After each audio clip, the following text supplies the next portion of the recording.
Bienvenue dans cette nouvelle formation gratuite dédiée au langage finalement du trading de court terme, de moyen terme, d'investissement. Le but du jeu, ça va être de commencer tout doux sur des fondamentaux bien précis, achat, vente, et ensuite de descendre dans tout ce qui est gestion, portefeuille, position, et comme ça va vous permettre d'avoir des idées finalement. Allez, c'est parti.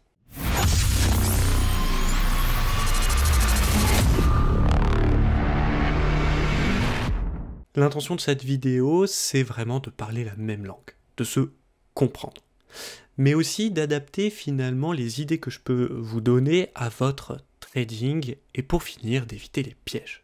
On va commencer avec quelques fondamentaux. Achat et vente. Oui, parce que les deux types de positions existent sur les marchés financiers, mais pas sur tous. L'achat, c'est globalement disponible sur tous les marchés. C'est la tendance de beaucoup d'actifs, et c'est pour ça d'ailleurs que la bourse, on dit qu'elle est à 70% haussière. Heureusement d'ailleurs. Globalement, il y a moins de frais à l'achat, c'est juste une généralité, ne vous focalisez pas là-dessus.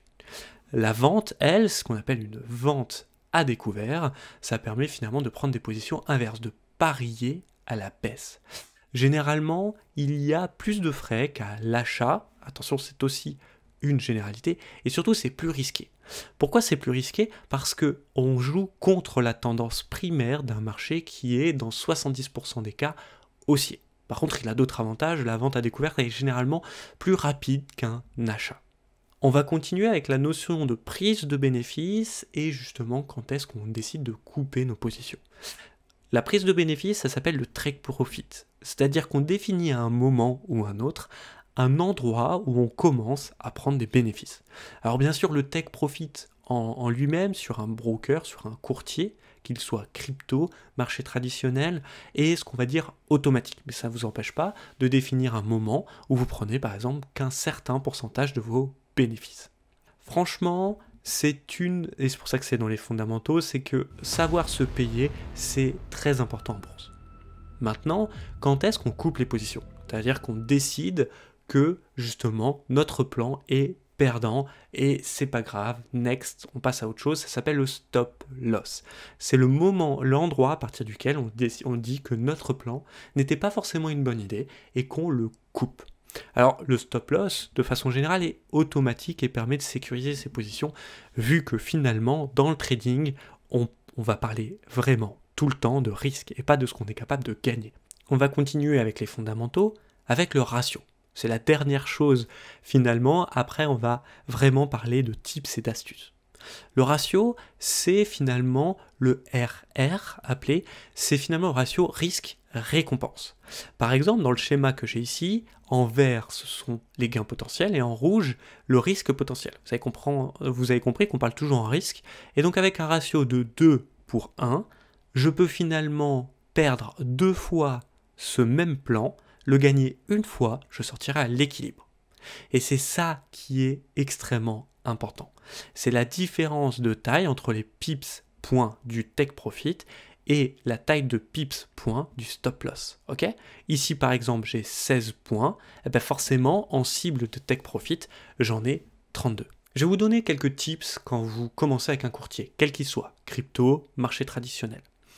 Moi, j'ouvre toujours un trade en mode démo sur chaque type d'actif.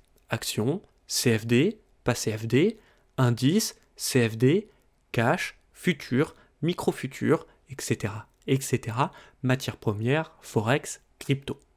En plus de ça, ça me permet de me renseigner, de me laisser du temps pour me renseigner sur les frais de la plateforme, et en plus je vais laisser les trades longtemps pour savoir justement quel frais va m'être impacté tous les jours ou toutes les semaines. Est-ce qu'il y a des frais cachés? Oui, non.